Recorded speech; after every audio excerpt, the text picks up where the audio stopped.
স্নেহাবত ছাত্র মঞ্চের কর্তৃক আয়োজিত আজকের এই সমাবেশে উপস্থিত আমাদের শ্রদ্ধাভাজন মাসরুম বরেণ্য ইসলামিক ব্যক্তিত্ব আল্লামা মামুনুল সহ সবাইকে আন্তরিক মোবারকবাদ। সময় কম, বেশি কথা বলবো না, একদম আজকের যে গণ অভ্যুত্থান হয়েছে সেই গণ অভ্যুত্থানে ইসলামী শক্তির যে ভূমিকা, বিশেষ করে ইসলামিক ছাত্র সংগঠনগুলির যে অবদান, সেটি কখনোই অস্বীকার করার সুযোগ নেই। তবে এটিকে আমরা যদি একেবারে ইসলামী বিপ্লব মনে করি, সেটিও ঠিক হবে না। আজকের রাষ্ট্রে যারা চালাচ্ছেন, যাদেরকে আমরা উপদেষ্টা বানিয়েছি অথবা যারা উপদেষ্টা হয়েছেন, আমরা আসলে আমাদের এই আন্দোলনের স্পিরিটের সাথে তাদের কর্মকাণ্ড বা তাদের ব্যক্তিগত ফিলোসফির অনেক দূরত্ব দেখতে পাচ্ছি।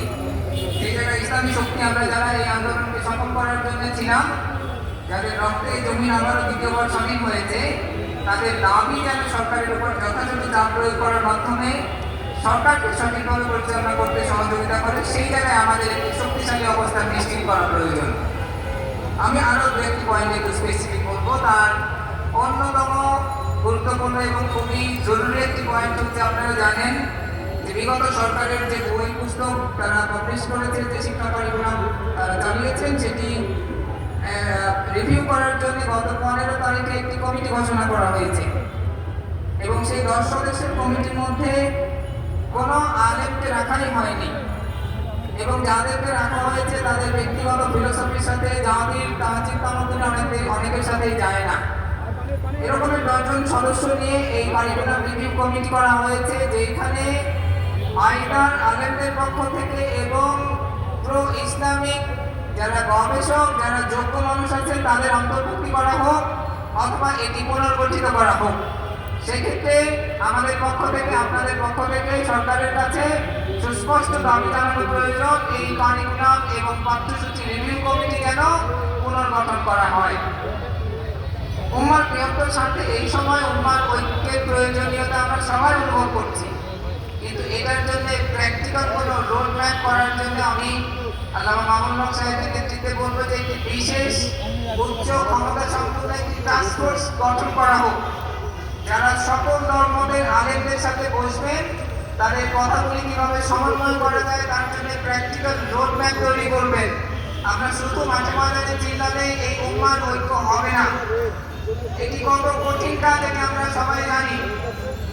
উম্মার ঐক্যের সময়ের প্রয়োজনীয়তাকে আমরা বাস্তবে দেখতে চাই।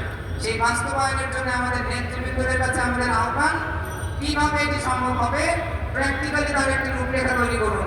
শুধু মাঝে মাঝে কথা বলে এই কাজ হবে না। আজকে উম্মা যে স্বপ্ন দেখছে, সেই স্বপ্নকে বাস্তবায়ন করার জন্য আমরা যে ইসলামের ফোর্স যে যেখানে আছি, সবাই মিলে ঐক্যবদ্ধভাবে দেশকে গড়ার জন্য আগামী দিনে প্রকৃতপক্ষে একটি ইসলামিক কল্যাণ রাষ্ট্র প্রতিষ্ঠার জন্য আমরা একসাথে কাজ করবো। আপনারা প্রস্তুত আছেন কিনা? এখানে মাসলাকের ব্যাপার, আকীদার ব্যাপার, মানহাজের ব্যাপার আল্লাহর রাস্তাকে মানবেন না।